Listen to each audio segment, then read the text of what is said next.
Uburundi rero ni iki gihugu twavuze n'abasukuru, ni umutima wa Afurika, ni iki gihugu gito muga cyamenye Imana kera kigashira Imana imbere n'abazungu bataraza hari abantu mubabarire twese turasenga rwose Imana imbere. Ikintu tutumvikana ko n'abantu nuko bazi ko Imana zimwe n'abazungu. Hari abantu bajya bagenda bavuga ngo abazungu nibo bazanye Imana, sibyo. Mubabarire mwese urasenga si ubupagani. Mugabe iki kintu cyatumye tudatera imbere tuzi yuko umuzungu ari wazanye Imana. Iki cyadusubije inyuma aho tubabonye hose tugatetembera tuzi yuko ari wazanye Imana.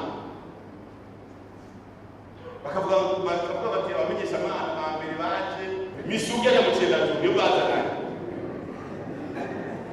Tukaba tuzi yuko abazanye Imana iyi Imana dusenga ko ariyo bayizanye, sibyo. Dusenge muga tumenye yuko ari iwacu original. Imana ibonekera umuntu mu rurimi rwiwe. Yavuze iti mwebwe barukundi muvuga ikirundi murasenga muvuga ati Mana yanje, Mana yacu bane basukuru. Niba abandi babwiye ko bavuga mu Gifaransa, abandi bakavuga mu Giheburayi, abandi bakavuga mu Gishinwa, twe tubita muranyita Imana. Cyo twasubira basukuru bagwanye hari abayirwanya ingwano kugira ngo izina Imana igenderwe mu gihugu n'abazungu bagendere. Abamenyesha Imana ba mbere bagishika abamisiyoneri ba mbere amasengero yose naturi hariya gucaguca kubera ikibazo kuvuga bati mwege mutukurikira ati tuzanye Mungu